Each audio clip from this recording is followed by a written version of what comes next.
Hello and welcome to another Tyrrell's Classic Workshop. And just very occasionally, amongst all the exotica that we get in, the tremendously valuable cars and rare cars, we occasionally have a little fascinating wild card that's thrown into the mix.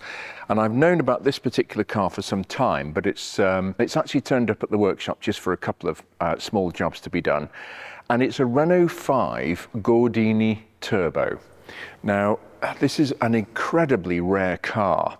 I think there are 6 left registered on British roads, and I think there are 16 fully registered or still registered in the UK. I don't know how many they made. I can't for the life of me find production figures for this model, but it's very small. This is not the Renault 5 Turbo, the mid-engined one with the big haunches at the rear, which was a homologation special, so Renault could go rallying with it. This is a production car based on the standard Renault 5 body shell. And it's amazing. I didn't actually realise, I wasn't aware of how much Renault actually innovated in the 1960s and 70s. They, for instance, patented the hatchback, which has become ubiquitous now. How many cars have got hatchbacks? Oh, gazillions. And they patented that with the Renault 16, I think in 1965, if I'm not mistaken. This came shortly afterwards, and there weren't that many hatchback cars around. It was called a sort of supermini. So you had the Mini, the tiny BMC Mini, and then the next class up from that. Hard to believe that there was a smaller car than this, but indeed there was. This is called, was it sort of called a supermini? Renault brought this out in the end of 71, beginning of 72, and it was, I think, one of the first production hatchbacks. The Fiat 127 came around the same time, and it wasn't till some years later that Ford and GM jumped on the bandwagon. There are so many interesting things about this car. It's one of the first cars that I think has wraparound bumpers as well. So nowadays, virtually every car, the front and rear bumpers are parts of the body. And if you take them off, the car suddenly looks very, very nude indeed. And the bumpers actually go right the way around the front. They form the front and back of the bodywork on modern cars completely. But this, I think, was one of the first cars to have wraparound front and rear bumpers that went right to the edge of the wheel. They actually formed part of the wheel arch, front and rear.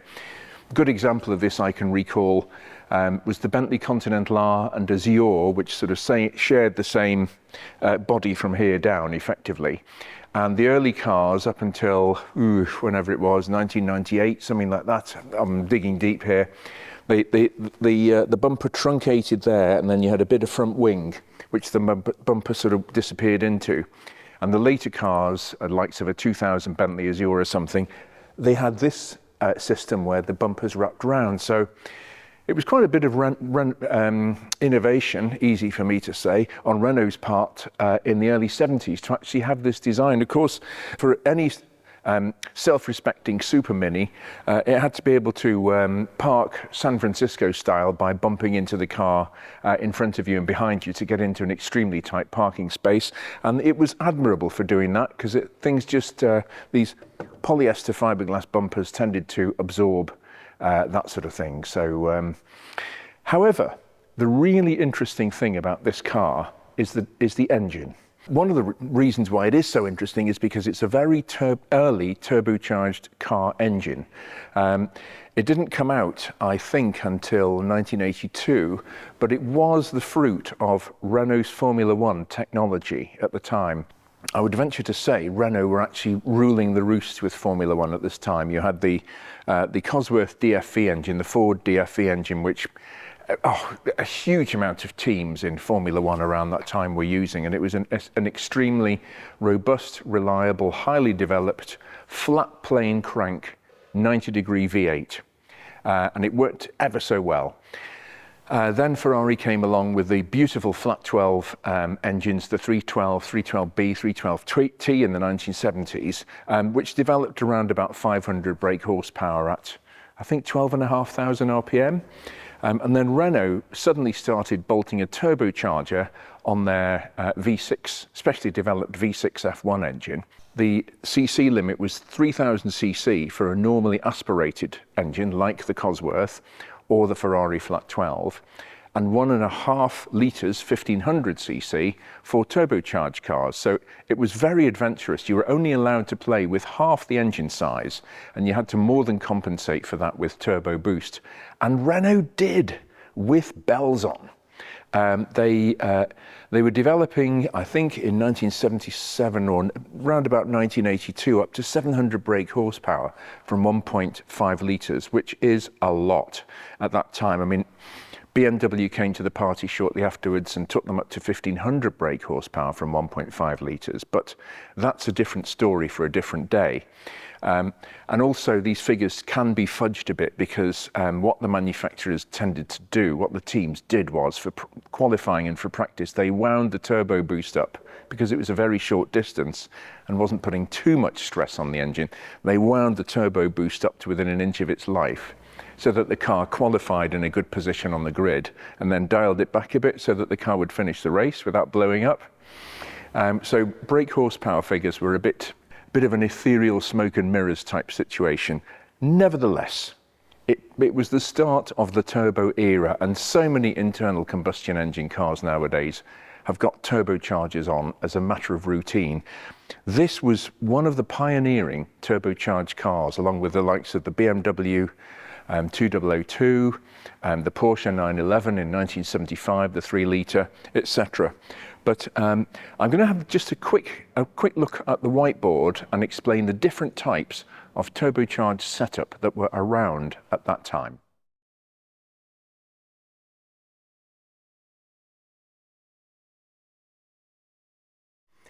Well, I'm resorting to the trusty whiteboard to try and make some sense of what car manufacturers, road car manufacturers, were doing with turbochargers in the late 70s and early 80s, because that's when they started using them. So this is, at that time, mainly for cars, it was petrol, gasoline engines. So I'll just do a quick, we're assuming it's a 4-cylinder engine like the Renault. So this is a plan view looking down the top of the engine. There's your 4 spark plug holes. And if we say this is the inlet, so on the Renault it has 4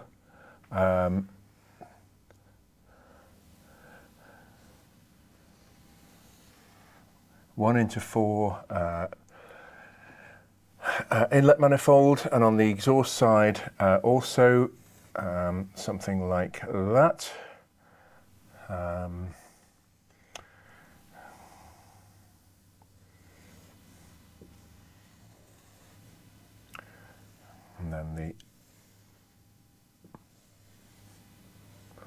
And this comes to the turbocharger here. So the exhaust gases come into the turbo, spin it around, and the turbocharger at the other end of the shaft has another fan,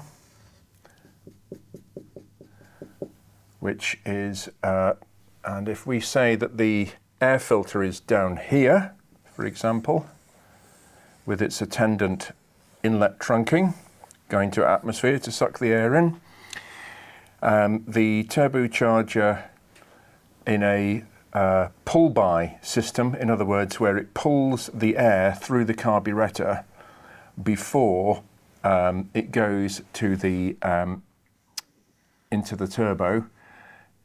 It would come out of the air filter into a carburettor here, which is exactly what the Renault setup has, a remote controlled carburettor, and then it comes out of the carburettor into the turbo, out of the turbo, and into the inlet. And it all gets more complicated because somewhere here you have to have a spur taken off the inlet, tiny diameter pipe for the turbo wastegate, which exhausts gases here. So you've got your wastegate here, which allows exhaust gas to escape into the exhaust system and out of the back of the car. And the wastegate's job, that controls the wastegate. It's all getting a bit complicated, but that's the basic concept. So, but the point I'm trying to make is that the turbo actually is upstream of the carburettor. So the carburettor is open to atmosphere, and as the turbo spools up and starts to work, it's drawing more air through the carburettor. The blow-through system, which a lot of car manufacturers used, I mean, this is all, it's all cost related. It was the infrastructure they had closest to hand at the time, in the parts bins already, etc., etc. So in Rolls-Royce and Bentley's case, they had the Solex 4A1 carburettor that they brought out on the Camargue and Corniche in 1976. So they already had that carb. So what they could do was, in that system, we scrub all this, and we'll get rid of that bit as well. And what happens is the turbo sucks straight in from the air filter, blows up to working pressure here, and then the carburettor is mounted there, and it's mounted in its own chamber, its own pressure chamber, so that when the turbocharger blows boosted air into the carburettor actually has a separate regulated fuel supply with a high pressure pump, and that actually compensates for it, because this is trying to do that and push all the fuel back up to the fuel tank, which is there. You have to have a high pressure pump and a regulator in the line here to allow the ebb and flow of pressure as you get into vacuum, and particularly under turbocharged pressure. So this is the blow-through system, where the turbocharger blows the air to get these gases through the carburettor into the induction system. And the system that the Renault used was called the pull-through system or suck-through system, where it actually remotely mounted the carburettor. And as I say, this is all using normal stuff. The likes of the Porsche 911 Turbo, which was very much had been in production since '75, I think. So 8 years. What happens is, again, it is more simple again, and getting rid of the carburettor makes a big difference. It comes in via the air filter. You have the Bosch Cagetronic sensor here, with the flap in the middle, and that measures the amount of air coming into the engine. It then goes through the turbo pressurizes. We're back to pressurizing straight into the inlet system here. But then what happens is this has the injector pipes going one to each cylinder for a far more elegant solution. And the injectors work at high pressure, at least 2 bar. So they will always be working more under pressure than the actual air that's going into the engine, so it can't be pushed, the fuel can't be pushed out of them.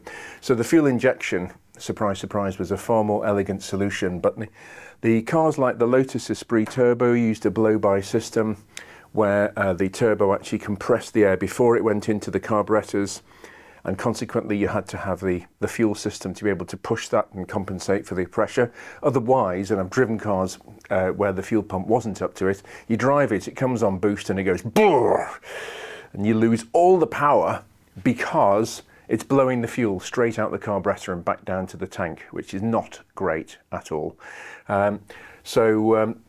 Essentially 3 different types of turbocharging on petrol engines, and we bring in an intercooler as well, which goes in that stage again, or a charge cooler, but that's too much for this. But yeah, so the Renault system uses the pull-through system, and I'm intrigued, because I've never tuned one of these engines, never set up the idle mixture. It's not tuning it per se. I've never set the idle mixture up on one of these engines, and I'm curious to see what effect it has, because it's so far away from the engine. I'm interested to see what happens to that mixture all that way, whatever it is, 2 meters away from the actual engine itself. That's a long distance for the gases to travel. Let's have a look. Well, having looked at that, this is the what's called the blow-through system, and the whole carburettor is pressurized so that the incoming fuel is also pressurized commensurate with the amount of turbo boost that's trying to push it out of the carburettor. And it's quite a tortuous route that this air intake takes around the engine compartment, which we'll have a look at in a moment. I'm going to tune the engine. It's come in firing on 3 cylinders. I think the car's been shunted round the showroom quite a lot. The car is for sale at SMC Heritage Collection near Chester. We've just basically got the car to do a couple of jobs on it, and I quite fancy doing a video on it because it's such an unusual car. I think it's ever so cute, really. So we're doing a couple of jobs. It was a simple case of replacing the spark plug, sorting the ignition system out. I'm going to just adjust the idle mixture to make sure it's running well.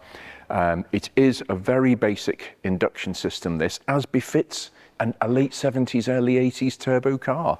They were not very high tech at that time.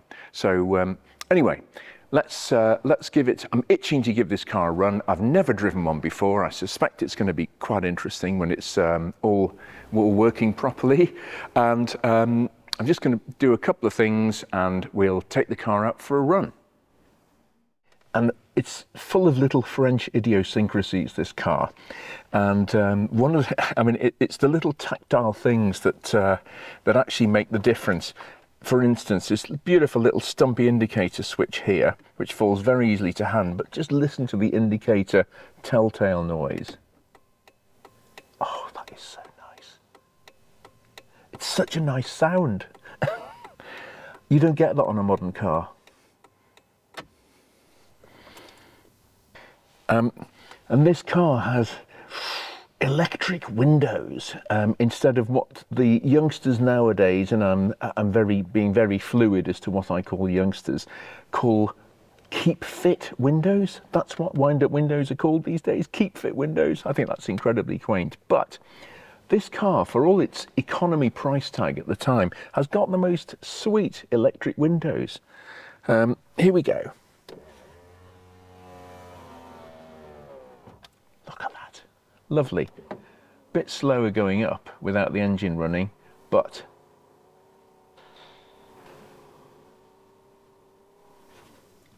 that's a very similar noise to a highly engineered Rolls-Royce Silver Shadow window mechanism from the same era.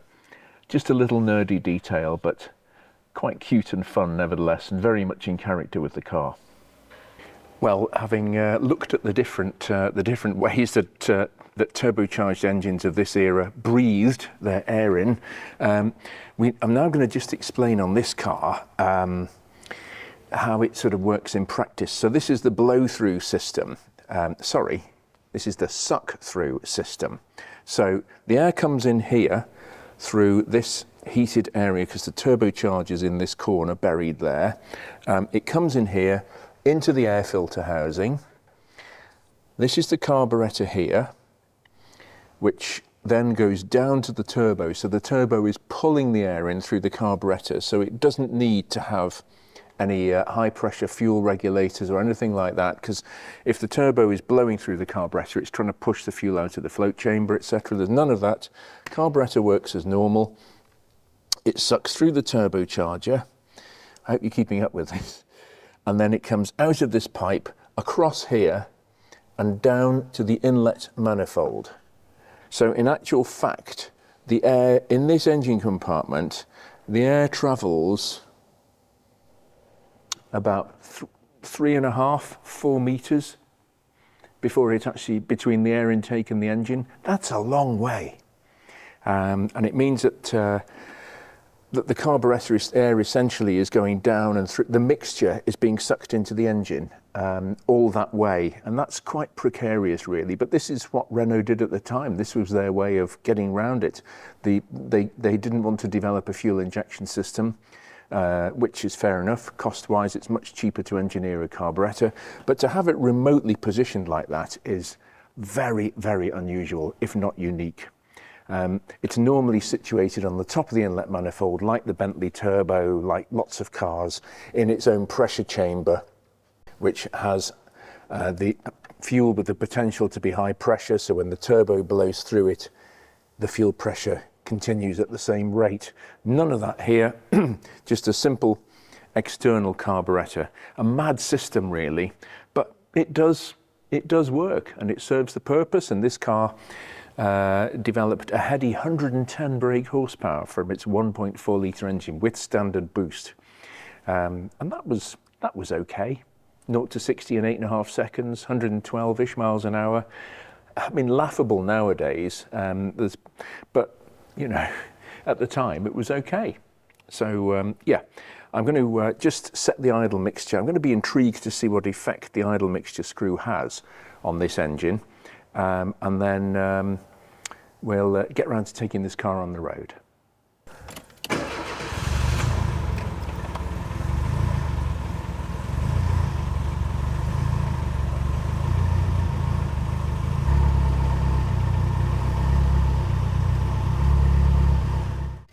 Well, I've done a bit of digging and I think I've found the idle mixture screw on the carburetor. As you can hear, there's one noisy tappet, but we're not going to bother with that today. That's something that the garage themselves can do if they wish. But it's idling quite quickly as well, but I suspect we may have to leave that because this is not electronically controlled. It's all just nuts, washers, screws, etc. And that includes the idle mixture. And so I'm going to try my best to see if it makes any difference. I suspect it's many a year since this has been done, but we'll give it a go.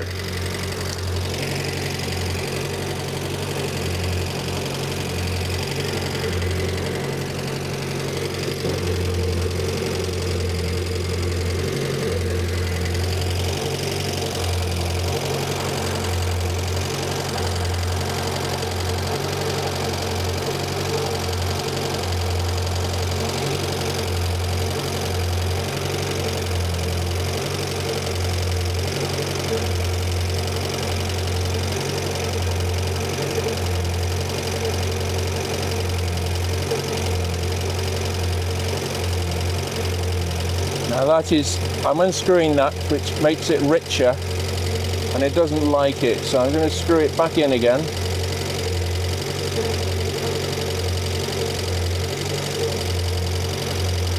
There we are.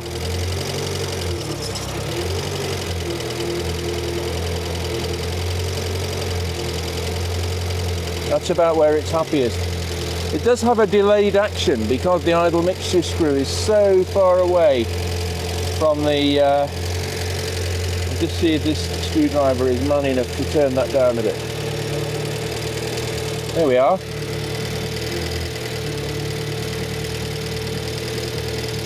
We'll give that a run and see how it goes.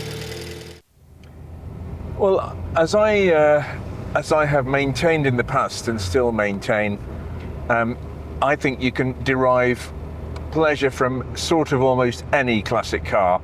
I'm not quite sure the Trabant Owners Club would agree, but maybe most others. And this car has just got character, and therefore I include it in the enjoyable and fun category without having to cost 6 or 7 figures or more, for that matter.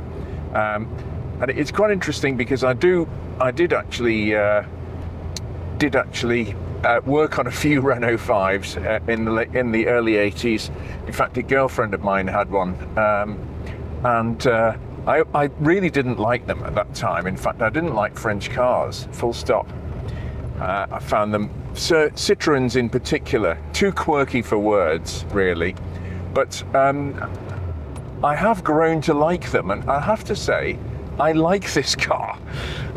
It is very unusual, and I hadn't heard of the 5 Gordini Turbo. We know about the wide body cars, the mid-engine 5s, like Joanna Lumley drove in. They obviously weren't developed for this, I hasten to add. Joanna Lumley drove in the Trail of the Pink Panther, was it? The Peter Sellers film? In fact, I think it was the one after he had passed away, when they patched together outtakes. But she drove a rather lovely mid-engine one of those in that. But it's almost more unusual and more off the radar for being an ordinary looking Renault 5, but with a turbocharged engine. It wasn't even in my consciousness until this car came up. My neighbour had a Gordini, which same engine but without the turbo, but I thought that was it. So this is an interesting gap that's being plugged in the range at the time. And what an interesting piece of automotive history it is as well. And I do remember when I worked on the fives, that the body roll on them, like a lot of French cars at that time, was absolutely horrendous. You felt as though you were going to fly through the nearest window. In a Citroën 2CV, James, who our workshop manager, used to have one, and he said in spite of his efforts, he couldn't get it to roll, which is amazing, really, because they, as in roll over, but he could certainly get them to heave in the corners. And these were the same. Renault 4s, Renault 5s, they were all the same. And the normal 5 had a very silky smooth ride, he says, going over some horrendous bumps. But this car is more firm and obviously of necessity. The last thing you want to do is charge into a corner, braking with your car heaving horrendously as it does so. And that would have been the case in a very much less powered Renault 5, normally aspirated of the time. But this is firm, it doesn't roll particularly. I'm not doing anything particularly unusual. I'm just sort of poodling along very gently at 2000 RPM at the moment. Looks like everything's warming up, and but it's certainly more firm than a normal Renault 5, that's for sure. But the trade-off is you get much different handling. So it just shows when the French engineers wanted to dial body roll out of a car, they could, even at that time. And I think the steering is quicker as well, because I'm having to turn the steering wheel a quarter of a turn for some of these bends, if not less, an eighth of a turn. So it must have a quicker steering rack on it than standard as well, which again is not surprising. But I think it's about time we gave this little nipper some challenges. Okay, here we go. We'll get it down to about 2,500 RPM, and let's feel that Formula One-esque torque.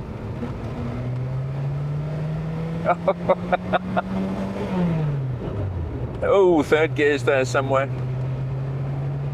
It feels really odd, because these were as slow as anything in the day, and yet it's got a bit of a carburetor flat spot, which is hardly surprising, really. And the brakes feel approximate, should we say, but it does go. And of course it's got that fabulous thing that no self-respecting early 80s turbocharged car would have done without, and that is a turbo boost gauge. And it's just great to see that needle flicking around the gauge and back again. I'll just drop it down to seconds so we can see the turbo boost gauge in all its glory. Whoops.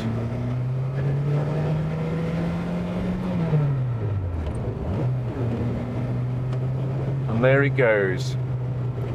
Hours of fun.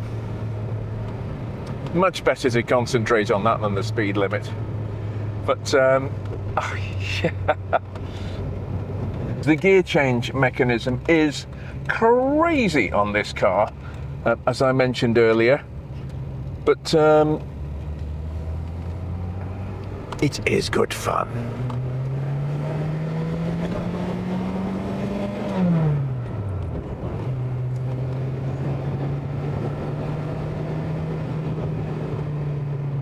No water-cooled turbo on this car, of course. It's a Garrett T3, very early in turbocharger technology. No variable vane, no nothing like that. It's a simple turbine driven by the exhaust with the other end, other turbine pushing air into the engine. Simple as that. So you have to honour the old letting the turbocharger cool down routine. It isn't water cooled. That technology was just sort of on the cusp of coming in at that time. And the beauty of water-cooled turbos is that they do keep cooling once you've switched the engine off, which the turbos with only oil circulating through them don't have. And I think I've mentioned on several occasions that I've actually seen the fruit of turbochargers that have not been allowed to let the engine idle for a minute or two after they've been used hard, after they've been very warm, because that engine oil circulating around them actually cools, and in extreme cases the engine oil can actually crystallize and block the engine oil inlet to the turbo completely, stop the oil passing through it, and that of course kills the turbo very quickly. So we will respect that. We will just let everything cool down, drive it gently for the last mile or two. However, we're not driving it gently now. Quite a lot of torque steer coming out of that bend, but no body roll and not a lot of understeer. I mean, the French have been very good at chassis design for many a year. Of course, the Citroën DS sort of set the benchmark for ride quality in the 1950s, as well as pioneering front-wheel drive and yeah, it's on this particularly awful road surface. It's lovely. Very stable, no body roll to speak of at all. Fantastic.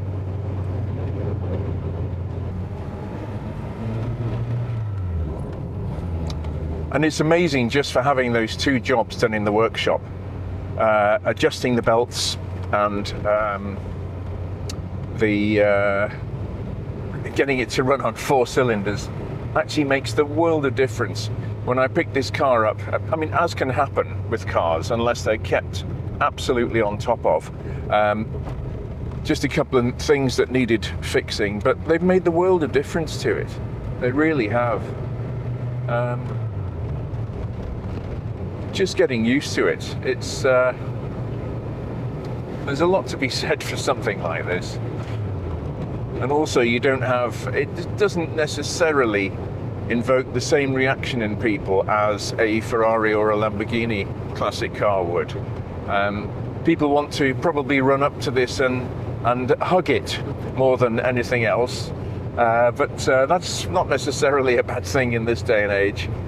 But yeah, altogether, a sweet little piece of French gâteau.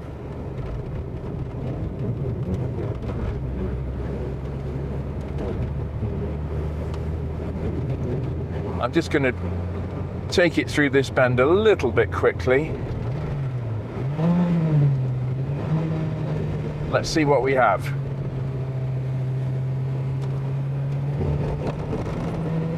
Whoa!